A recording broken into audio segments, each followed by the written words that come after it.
Nah, untuk menghidupkan hati kita, untuk menghidupkan batin kita itu harus banyak-banyak menyebut Allah atau banyak-banyak menyebut La ilaha illallah Muhammad Rasulullah. Assalamualaikum warahmatullahi wabarakatuh. Bismillahirrahmanirrahim. Alhamdulillahirabbil alamin. Wabihi nasta'inu ala umuri dunya waddin. Wassalatu wassalamu ala asyrafil anbiya'i wal mursalin. Sayyidina wa maulana Muhammadin khatamin nabiyyin wa ala alihi wa sahbihi ajmain, amma ba'd. Sahabat anak rantau dimanapun berada dari Sabang sampai Merauke, salam persaudaraan, salam silaturahmi dari kami para perantau Papua ya, yang sudah lama berada di Papua mencari rezeki demi memenuhi kebutuhan hidup ya, keluarga. Sahabat anak rantau, alhamdulillah kita sekarang berada di Bongo SP berapa ini? SP3 di rumahnya Bapak Dede, saudara kita dari Pelabuhan Ratu ini ya. Dan saudara-saudara kita ada yang dari Lombok ya, saudara-saudara kita dari Lombok, dari Jawa juga ya Pak. Ya, alhamdulillah kita lagi bersilaturahmi, berkumpul, dan kita pada hari ini akan mengadakan kajian ya Pak Ustadz ya. Sekalian kita mau mengisi YouTube kita Pak Ustadz, karena kita ada kewajiban mengisi kajian YouTube kita seputar kajian pengenalan jati diri ya saudara, sahabat anak rantau. Oke, untuk mempersingkat waktu ya, kita ke Bapak Guru kita, Bapak Ustadz Rahmat Lombok, yang mempunyai channel Ilmu Ma'rifat Rahmat Lombok. Waktu dan tempat kami persilahkan. Bismillahirrahmanirrahim. Alhamdulillahirabbil alamin. Wassalatu wassalamu ala sayyidina Muhammadin wa ala alihi wa sahbihi ajmain. Amma ba'du. Assalamualaikum warahmatullahi wabarakatuh. Segala puji bagi Allah pengatur alam semesta. Selawat beserta salam kami limpahkan kepada junjungan Nabi besar Muhammad sallallahu alaihi wasallam beserta para sahabat beliau dan para keluarga. Dan alhamdulillah pada malam hari ini kita telah berjumpa dengan saudara-saudara kita yang ada di SP3 Bongo ya. Tanpa disengaja ya, kita ini dalam artinya dalam perjalanan dari Sarmi kita perjalanan menuju ke Senggi.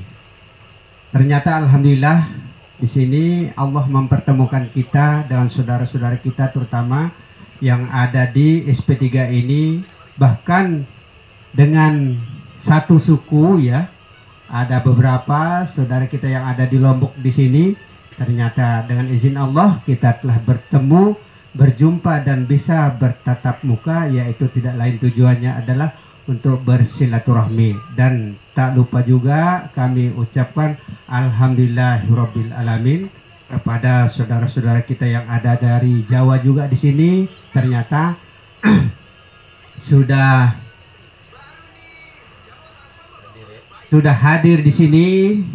Begitu mendengar kita ada di sini, alhamdulillah langsung disambut dengan meriah, dan kita sangat-sangat bersyukur sekali ya, disambut dengan meriah dalam artinya tidak dengan seperti dalam artinya untuk bermegah-megahan, bukan seperti itu maksudnya, tapi kita disambut dengan baik seperti ini juga kita sudah sangat bersyukur sekali, terutama kepada Allah Subhanahu wa taala. Di sini mumpung kita bertemu secara langsung atau bertatap muka, maka kesempatan kita akan memberikan ya fatwa sedikit, dalam artinya karena kebetulan juga di sini saudara kita ini ternyata ada yang mengikuti pengkajian kita, ya, itu mengenal jati diri yang kita nama channelnya Ilmu Ma'rifat Rahmat Lombok. Dan alhamdulillah di sini akan kita berikan wawasan sedikit supaya jangan keliru di dalam memahami ilmu ini kalau memang kita berniat untuk mempelajari atau untuk memperdalam ilmu dalam artinya. Terutama pertama ya, kita harus ibarat orang menaik tangga ya, ibarat orang menaik tangga kita harus dari tangga awal, dalam artinya syariat. Nah, ini tangga awal, jangan belum menginjak tangga awal sudah tiba-tiba loncat ke tangga 4 atau loncat ke tangga 7 ya. Kalau tangga 7 itu mahabbah ya, kalau tangga 4 itu makrifat. Nah, tangga 1 itu adalah syariat. Maka awal dasar kita untuk ingin mempelajari atau mengenal ilmu ini, sejatinya diri ini, yang disebut dengan ilmu dalam atau ilmu batin ini, kita harus dari tangga awal. Tangga awal itu adalah syariat. Apa arti syariat ya? Arti syariat itu adalah hukum artinya. Maka ada 7 hukum yang ada di dalam syariat. Mana 7 hukum itu? Wajib, sunat, haram, makruh, mubah, sah, dan batal. Nah, ini kita harus pelajari dan ini harus kita jalankan. Itulah perjalanan di dalam syariat. Kalau secara langsung apa arti syariat itu? Kalau secara langsung seperti sabda Rasulullah ya mengatakan, arti syariat itu kalau secara langsung adalah badan sebenarnya. Maka apapun yang dikerjakan oleh badan ini ya, apapun yang dikerjakan oleh badan ini dalam kesehariannya ya, itu adalah pekerjaan nyata atau pekerjaan badan. Seperti contoh sholat 5 waktu itu adalah pekerjaan badan. Atau kita bekerja mencari nafkah hidup, itu namanya pekerjaan badan. Bisa juga diartikan pekerjaan syariat. Nah itu, maka kita ini tidak akan bisa lepas dari syariat karena kita ini masih berbadan. Nah itu, maka diibaratkan ya, diumpamakan ya, syariat ini adalah badan. Ini sabda Rasulullah ini ya. Tarekat itu adalah hati. Ini secara langsung, secara los saja ya. Karena kita mumpung waktu kita ini kebetulan secara langsung kita bertatap muka ya, bukan langsung mempelajari dari itu saja, dari konten saja ya. Ini kebetulan kita lagi bertemu dalam artinya supaya pemahaman kita lebih paham maksudnya ya. Arti tarekat itu sebenarnya hati. Apa pekerjaan hati? Banyak-banyak berzikir kepada Allah. Apa arti zikir? Ingat kepada Allah artinya. Maka banyak-banyaklah berzikir. Apa yang harus kita zikirkan? Nah, yang perlu kita zikirkan yang paling utama adalah kalimat La ilaha illallah Muhammad Rasulullah. Ini yang paling utama zikir kita hari-hari.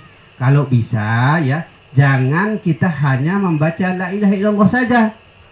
Kalau kita cuma membaca la ilaha illallah saja, berarti kita akan mendapat perlindungan Allah itu hanya siang. Malamnya mana? Jangan sampai kosong malam. Kenapa harus demikian? Karena la ilaha illallah ini ya terdiri dari 12 huruf ya.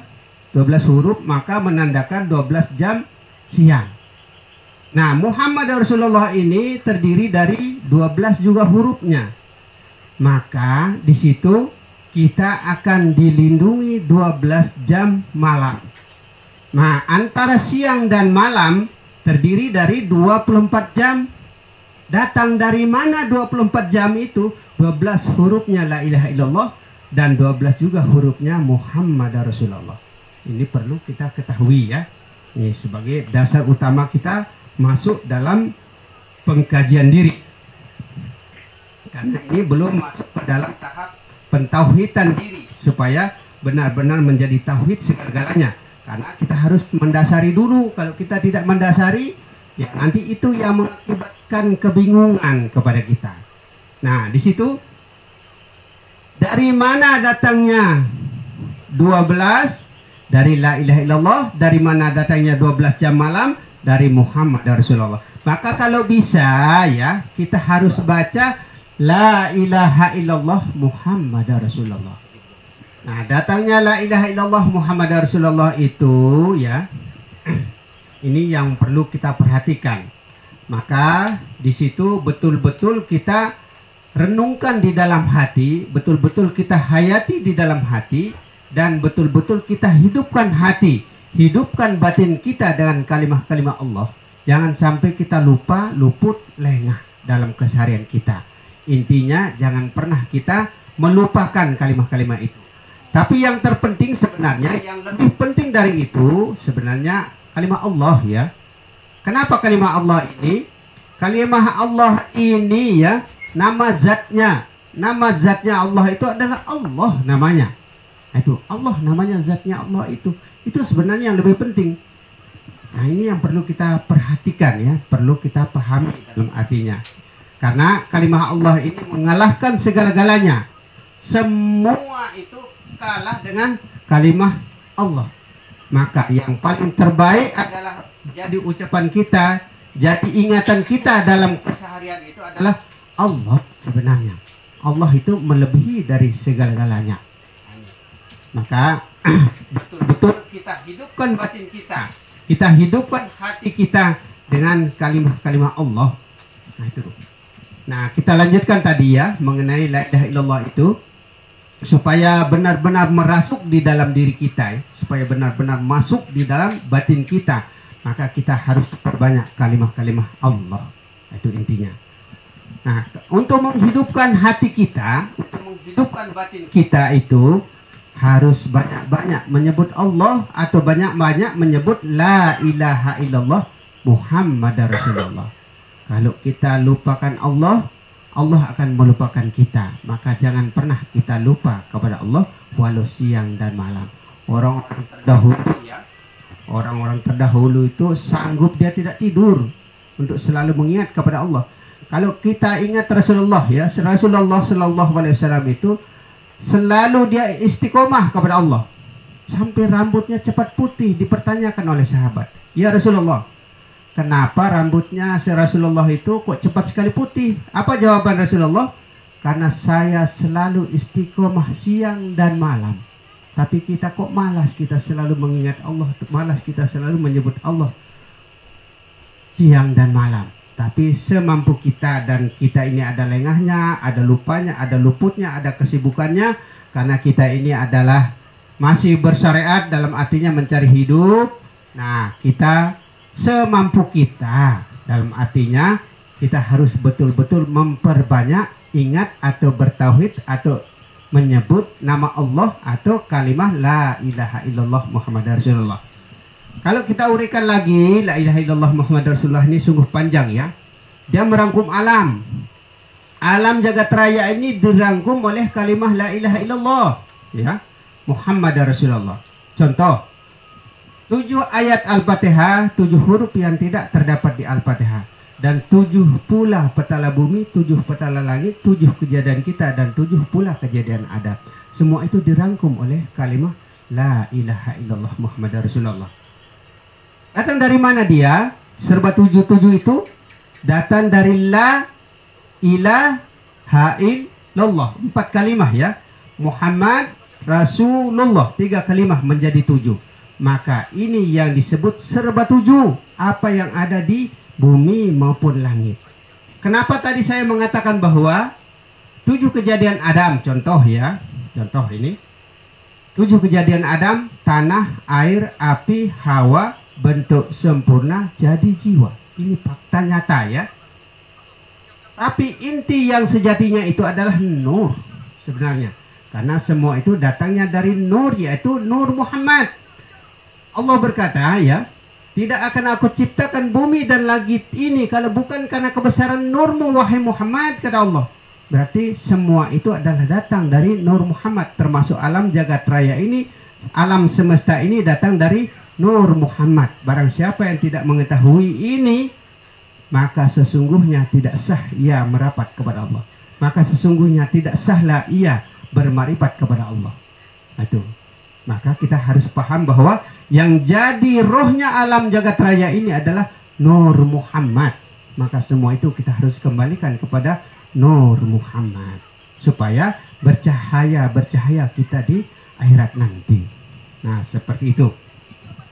Nah, kenapa tadi saya mengatakan 7 kejadian kita? Kalau kita ya berbeda kejadian kita ya dengan Adam. Kalau Adam sudah jelas-jelas seperti yang saya katakan tadi, tanah, air, api, hawa, bentuk sempurna jadi jiwa. Tapi kalau kita ini asal kita dari sperma ya. Sperma, opa, darah, daging, tulang, pembungkus dan roh. Roh ini secara mutlak ini datang secara langsung dari Allah. Nah itu. Kalau sperma ini datang dari bapak kita ya. Opa itu dari mama kita, warnanya kuning ya. Darah itu dari mama, tulang dari bapak, daging itu dari mama, kulit dari bapak. Roh secara mutlak datang dari Allah. Ini yang perlu kita perhatikan ya. Mana yang datang dari Allah, maka ia akan kekal abadi untuk selamanya hidup dalam artinya. Mana yang datang dari ciptaan, maka ia akan mati untuk selama-lamanya. Maka itu yang disebut dengan mautu anta qablal maut. Matilah engkau sebelum engkau mati. Kita ini dianjurkan bahwa kita harus tahu diri bahwa benar-benar la khaula wala yang ada pada diri zahir kita ini.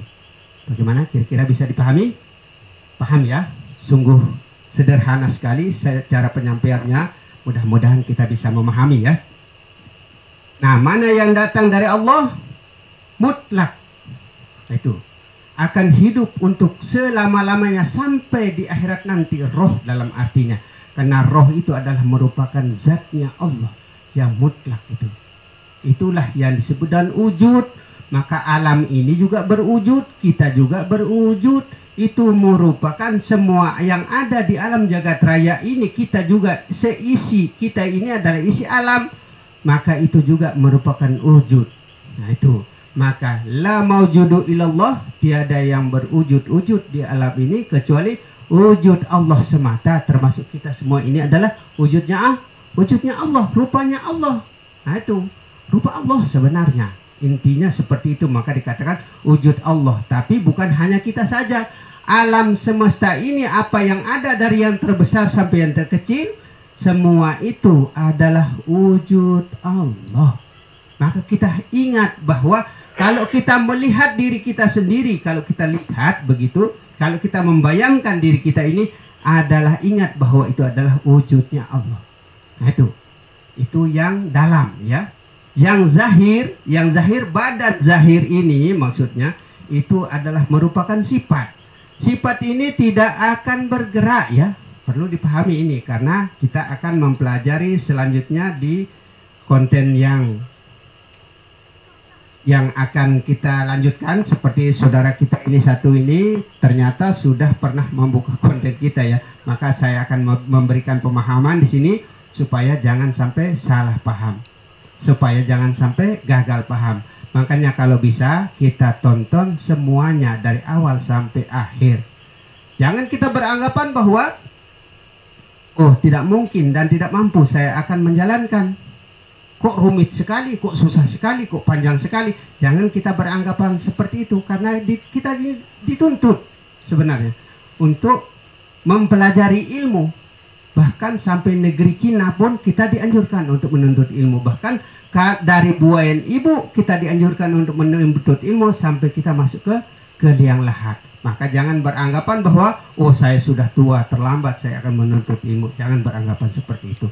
Apalagi terlebih-lebih sekarang ini kita sudah buka di konten di channel anak rantau, Anak Rantau channel 01. Di situ tempat pengkajian ini mulai dari awal dasar ya. Kalau mau yang lebih mendalamnya, yang lebih mendalam lagi dalam artinya isi kandungannya itu adalah di ilmu ma'rifat matlob ya. Ilmu itu artinya pengetahuan ya. Maka kita harus tambah wawasan kita dalam berpikir. Nah, ma'rifat itu artinya mengenal. Tentu banyak hal yang harus kita kenal. Inilah yang kita ungkapkan. Tentu sekali ya, kita harus mengenal alam, mengenal diri, mengenal Alkitab dan mengenal segala-galanya. Tapi semua Alkitab itu dirangkum dari kalimat la ilaha illallah Muhammad Rasulullah. Nah itu. Kalau kita mau uraikan ringkas lagi, di sana sudah ada pengkajiannya, insya Allah. Sudah ada penjabaran-penjabarannya. Sudah kita jabarkan lebih detail, lebih rinci, bahkan lebih sempurna di sana. Karena di sana itu dalam artinya harus betul-betul kita pahami, karena itu kita sudah publikasikan dalam artinya. Nah itu mudah-mudahan bisa dipahami ya.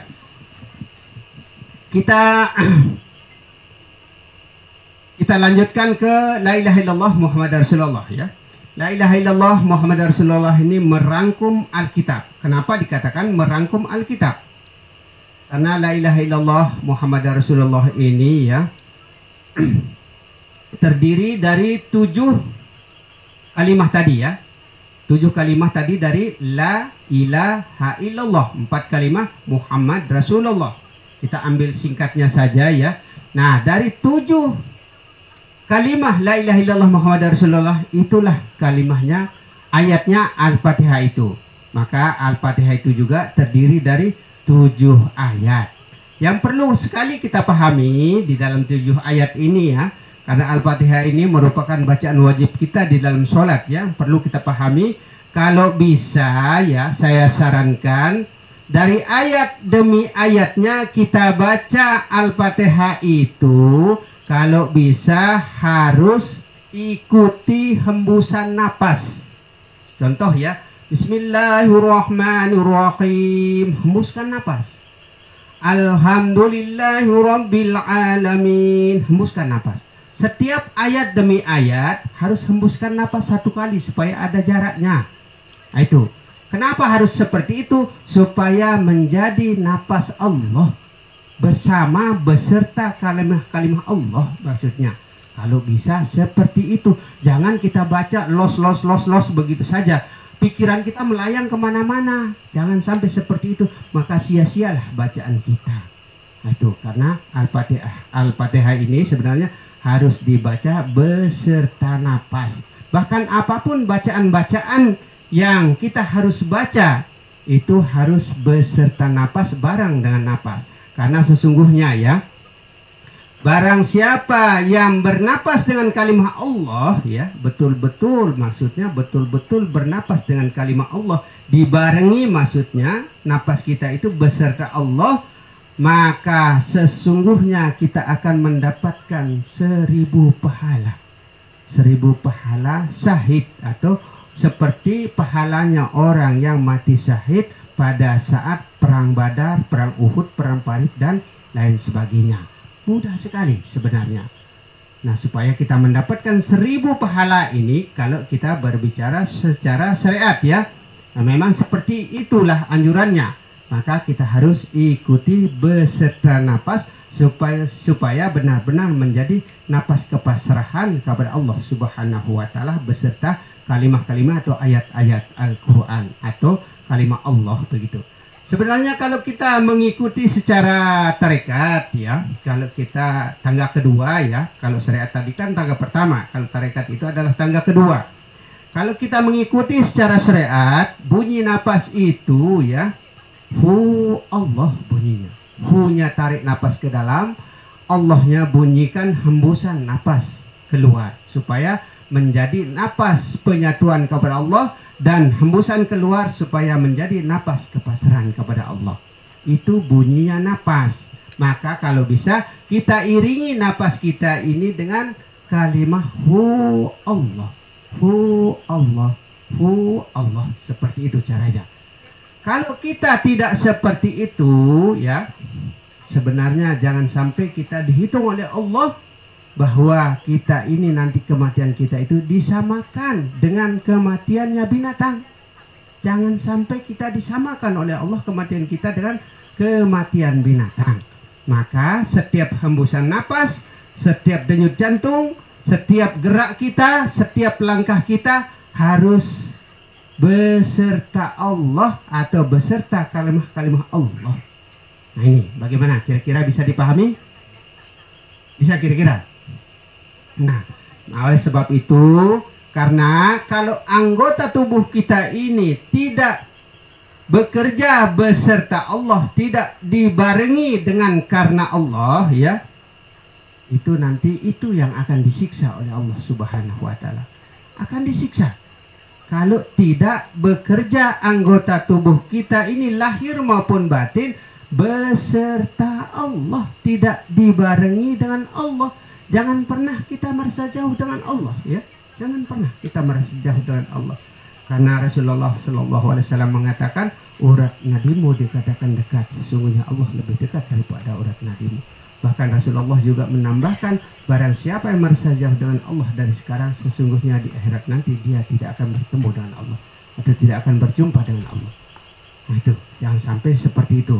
Maka saya anjurkan kepada saudara-saudara kita ini, mumpung kita lagi bertemu, ya, mumpung kita lagi berjumpa, waktu dan kesempatan, kita sempatkan diri, dalam artinya untuk kita anjurkan, dalam artinya untuk kita saling memberi fatwa. Nah itu, saring sekalipun hanya sekedar 1-2 kata, dalam artinya seperti itu. Maka supaya benar-benar kita itu menuju kepada Allah, sampai kepada Allah, sampai ke tingkatan ilmu itu harus kita pelajari. Sebenarnya tingkatan ilmu itu, ya, pertama dari tangga pertama itu adalah syariat harus dijalankan, tarekat harus dijalankan, hakikat harus dijalankan, makrifat harus dijalankan, musyahadah harus dijalankan, mukasafah harus dijalankan, dan mahabbah juga harus dijalankan. Inilah cara yang benar. Bukan kita untuk bermarifat kepada Allah untuk kita lepaskan syariat. Ibaratnya seperti ini, ya. Bukan kita bermarifat kepada Allah untuk kita harus lepaskan syariat. Bukan seperti itu. Tidak ada anjurannya di dalam kitab yang saya pegang itu bahwa kita dianjurkan untuk lepaskan syariat. Arti syariat itu adalah badan, kata Rasulullah. Kalau kita tidak berbadan, bagaimana? Dalam artinya tidak menjalankan syariat, bagaimana, kan? Ya kan? Nah, tidak bersyariat atau tidak berbadan, bagaimana? Tidak bertarekat, kita tidak berhati. Bagaimana kira-kira?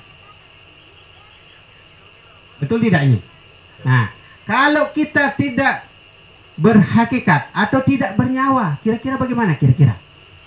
Kalau kita tidak bermarifat kepada Allah atau kita tidak menggunakan roh, bagaimana kira-kira? Bisa hidup tidak? Tidak, kan? Berarti supaya kita bisa hidup dari dunia sampai di akhirat, supaya benar hidup lahir dan batin, syariat harus dijalankan, tarekat harus dijalankan, hakikat harus dijalankan, dan beserta makrifat harus dijalankan. Untuk mengindahkan suatu ilmu itu adalah jalankanlah musyahadah, mukasyafah, dan mahabbah. 7 tingkatan ilmu yang harus kita pelajari. Itu 7 tingkatan ini harus kita pahami. Nah itu, untuk mengindahkan ilmu, ya, kita harus jalankan musyahadah, mukasyafah, dan mahabbah. Apa arti musyahadah, ya? Musyahadah itu artinya menyepi berhaluat, ya. Arti musyahadah itu menyepi atau berhaluat untuk membuktikan kebenaran Allah, supaya benar-benar kita yakin dan percaya bahwa Allah itu benar-benar ada.